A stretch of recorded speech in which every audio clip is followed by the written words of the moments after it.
Okay, well, good morning, everyone, again. We're going to go through a slide presentation that we have here on the title side of things. We're going to jump right into it.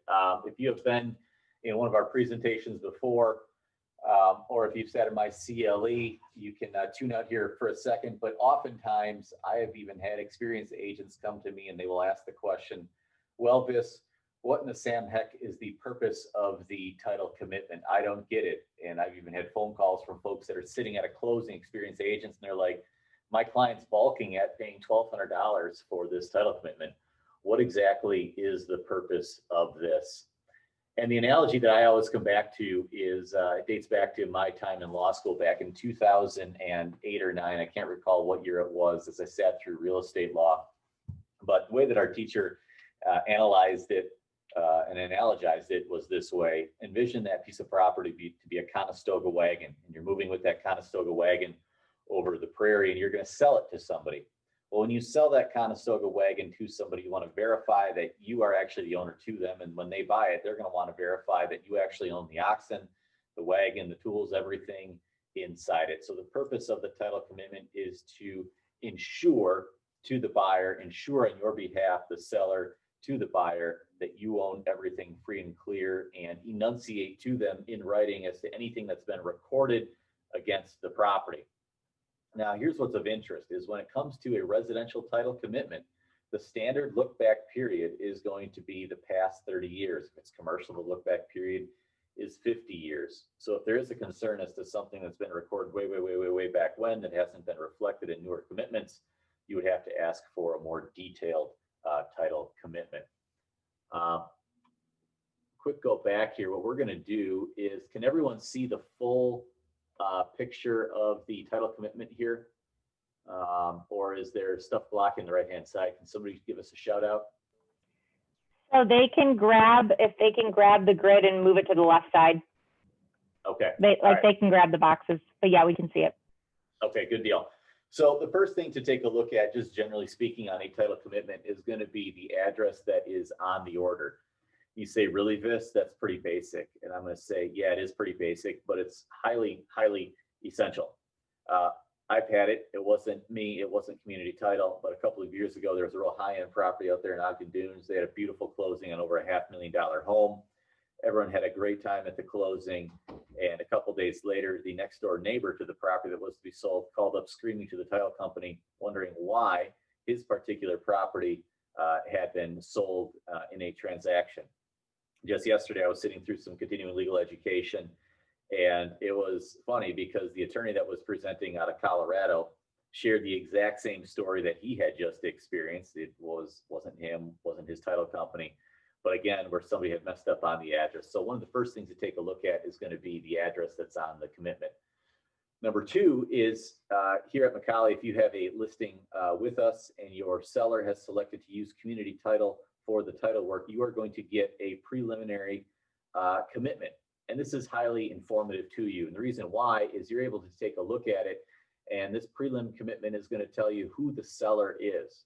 Why is this important? Well, if you are dealing with Fred Flintstone and Fred hasn't told you that Wilma is also a part owner of that particular property, you sign the listing contract, you stick it on the market, you're halfway involved with it, and suddenly you take a look at the title work and it shows that Wilma still has an interest in the property. Well, guess what? You're doing a lot of work back over again. Does this happen? Absolutely, this does. I just had one the other day where some folks forgot that their mom had signed off on the promissory note and the mortgage a couple of years ago. They were going to sell it. We already had the listing, we had the marketing agreement, we had all the disclosures signed, we had a purchase agreement signed. We were moving next into the appraisal process. Oh shoot, mom's got to go back and sign everything. Otherwise, technically, that contract and that whole matter is void. Got one in Illinois right now where they screwed up on the deed years ago, self-made deed. And there was 3 or 4 folks that were living on a completely different continent that were technically the owners. Deal blew up. No one got commission out of it because no one did their due diligence and took a look at who the owner was. Other thing to take a look at on this first page is, who has this commitment been sent to? I can't stress enough that you, as the real estate broker associate, when you receive a copy of this title commitment, make sure you send it to your client. Say, please take a look at it. If you have any questions, please let me know. It's another area is to just kind of become self-aware to start checking your junk inbox within your email, just because for whatever reason, a lot of times when we send out the commitments, and not just us, but when other companies send out the commitments, they end up in people's junk or in their spam, same thing. But for whatever reason, a lot of the email systems pick it up as a suspicious file. Yeah, it's sent secure, so it'll pick it up. Yeah. But we have a lot of instances where people have been like, it's been 3 weeks, I haven't received my commitment. When in reality, we sent it out 2 weeks ago and it's just been sitting in their emails limbo. Right. So take a look there. Next 2 pages, what basically do these pages represent? Just understand that community title is the name of the organization that's providing the title insurance. But much like if you were to go to Bob Smith, an insurance agent, he's going to underwrite with perhaps State Farm, he's going to underwrite with Acuity or other insurance underwriters. That is the purpose of having Stewart title. They are our underwriter that is providing insurance to you and to us in the transaction. That's the documentation that's reflected on these 2 pages. That's how we understand it. All right, so how do we explain some of the portions of the title commitment? This is what's called Schedule A. Schedule A is based upon information that you, as the broker associate, along with your client, are providing information to the title company. It's going to list the proposed insured right here, if you're following along with where the mouse is. That is going to be who the purchaser of the property is. You're going to see an amount over here on the right-hand side that they are insured for. This should reflect the actual purchase agreement price. Next, if they're not paying cash, but they're using a lender, and say the lender is contributing 80% of the loan price, say purchase price is $300 and there's 20% down, you're going to see a proposed insured valuation of CME lending, for example, is insured up to $240,000. Again, you can look at paragraph section 4 here as to who is the existing owner. And again, it's critical to take a look at it as to who the existing owner is. See if somebody has a life estate. Is it in the name of an LLC when you weren't aware of it? Did folks claim that they owned it when actually a couple of years ago they met with legal counsel and they turned all their property over into a trust? If that's the case, then ask them right now for the trust documentation so they can get that to the title company so that they can properly guarantee who's supposed to come to closing and sign off on that particular property. Lastly, you're going to want to take a look at here is the legal description. You say, well, Vis, I'm not a surveyor. I am not somebody who's qualified to read legal descriptions. But I think generally what you can do is take a look at it, skim the legal description. If you do have a survey, compare the 2 side by side to make sure that everything is accurate.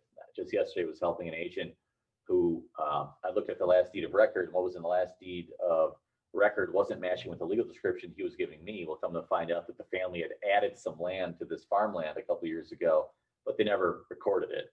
So want to be careful, make sure that the survey matches what is going to be in the legal description that the title company has found with the last deed of record. In addition to Part B, this is now information that the title company has gone out and researched. I want to be clear here is that a title company can only look to see what's of public record. Well, what does that mean? Say that you've got clients that own a driveway or a property that shares a driveway with an adjacent property. If those folks have not recorded an easement agreement against that property, then the title company can't say, yeah, Bob and Joe are next door neighbors and there's an actual easement that's been recorded against the property.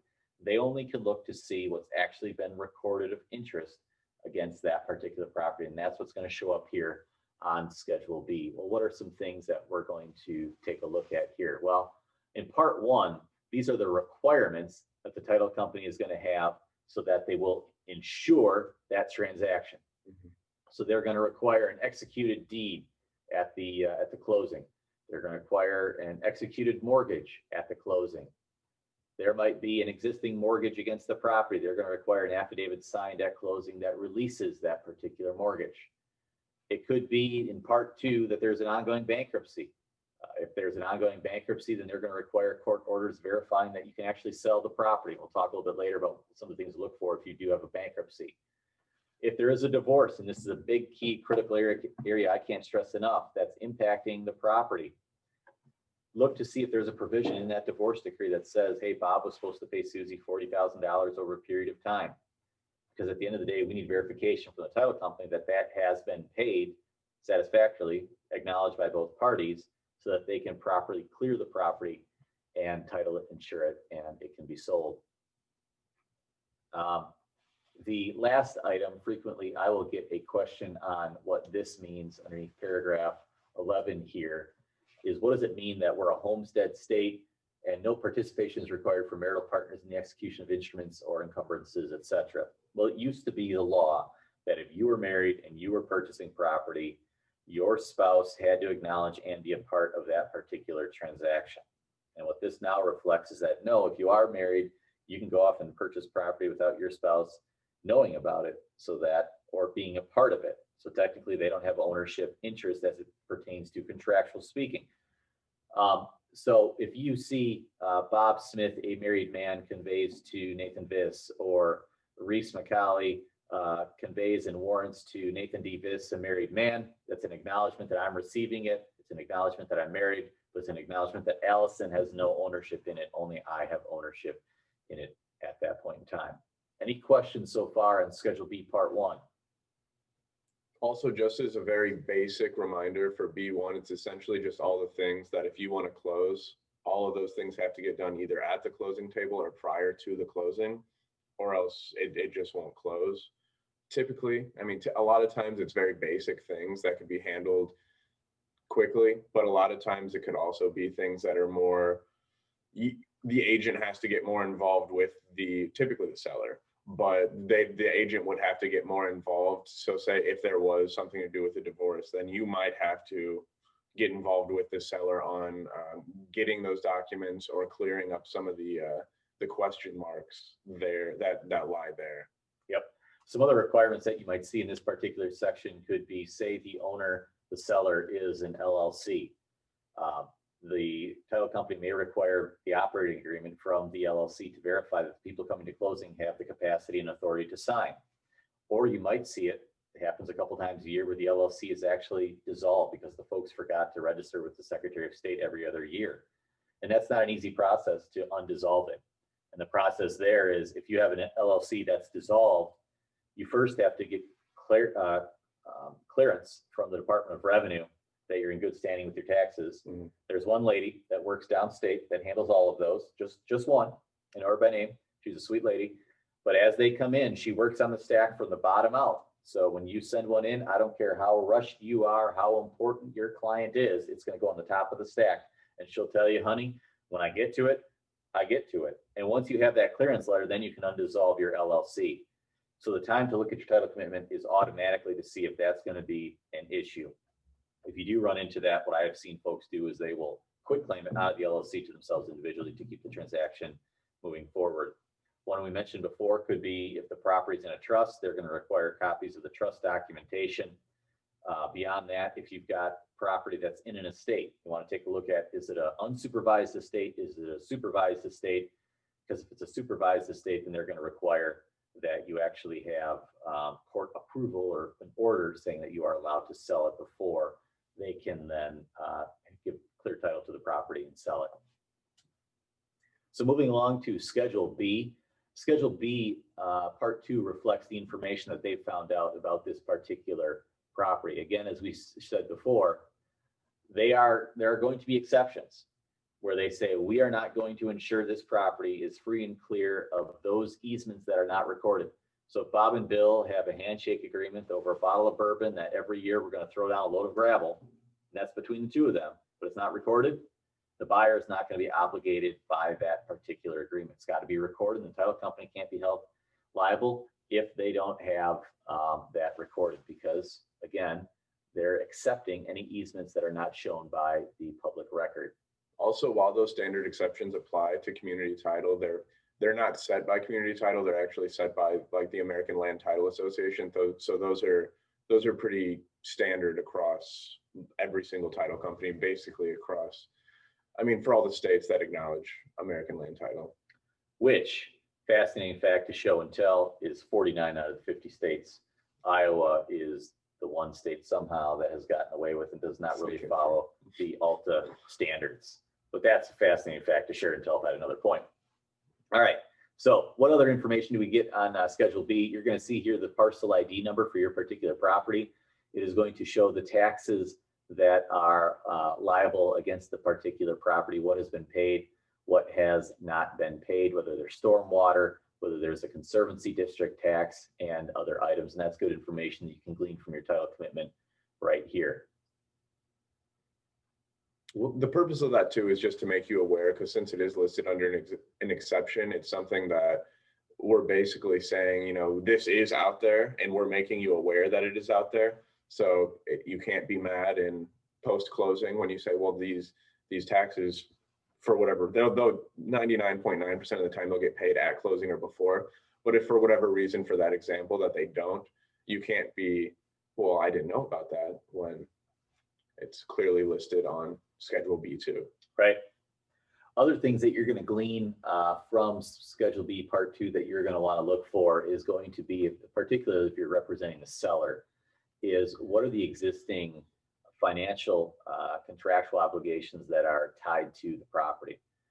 Oftentimes you get folks that remember the first mortgage, you have folks that remember that there's a HELOC, a line of credit against the home. You have a lot of small business owners that might have obtained a line of credit or a SBA loan, it's called, from their bank, and they forget that that loan as well can be tied to that particular property. Why is that important?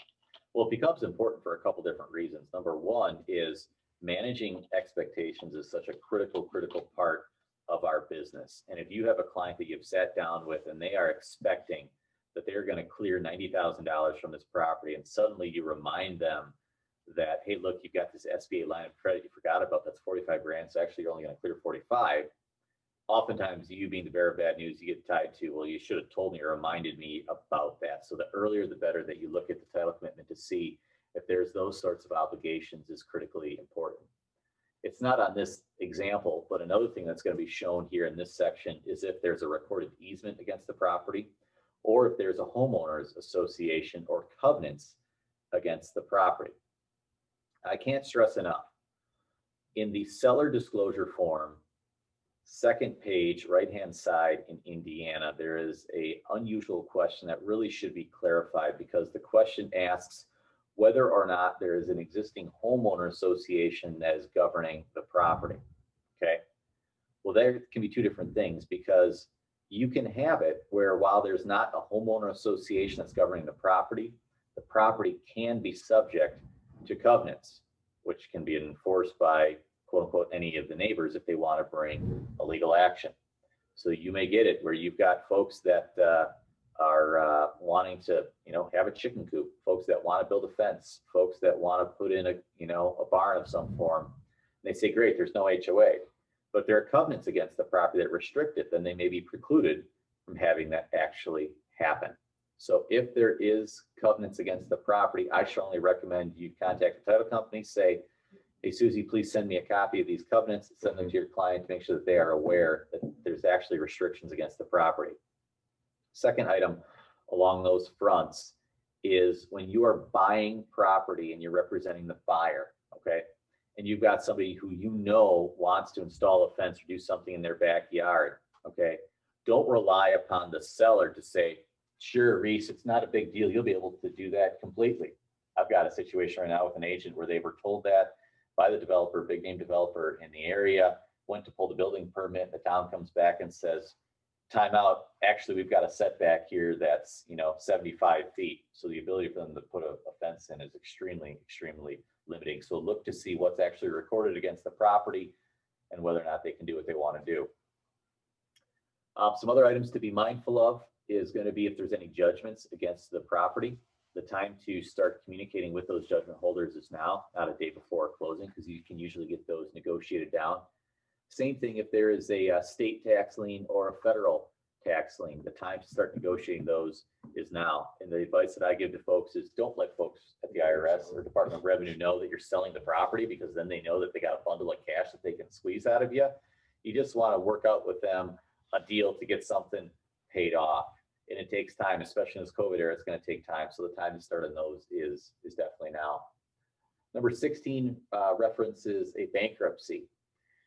You can definitely sell a home if it's in bankruptcy, and you can list a home if it's in bankruptcy, but it's going to require bankruptcy approval. And if you are in one of those unique situations where you're working with the bankruptcy counsel for approval to sell the property, they're going to need to get an order from the court that's going to enunciate your commission level. So make sure you include to that attorney, let them know what your commission rate is, what the sales side is going to be, as well as include the ABC commission fee, because if that's not included, then you can't collect on it. That's a key thing to remember when it comes to listing a property that's in bankruptcy. Other items to take a look at that I generally tell folks to take a look at is going to be if it shows that there's a life estate from one of the existing owners. Is that person still alive? If so, technically that person gets to control how that property gets used until they pass or until they sign off on it. So if Grandma Gert is living with you, Grandma has a life estate to the property, and she's still alive, well then technically she needs to sign off on all the documentation that you have in order to be able to sell it.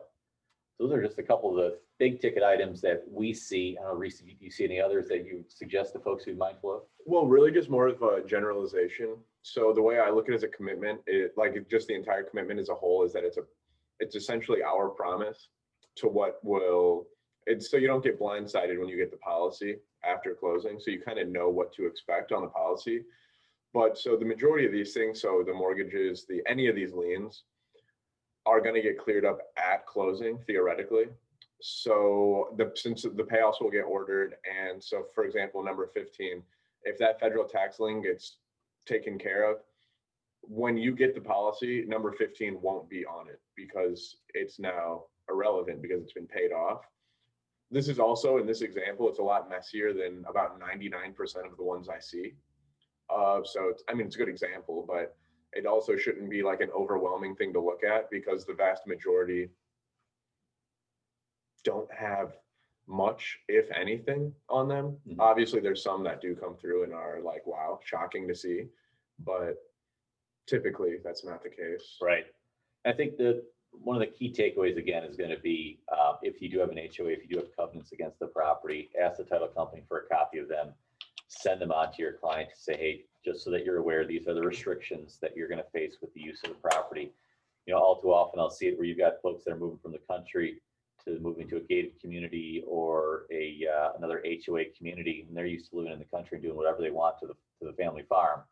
And suddenly you've got a next door neighbor that they can't stand, that's the HOA vice president, tell them that, no, you can't have 3 hummingbird feeders in your front yard. No, you can't hang out the clothes.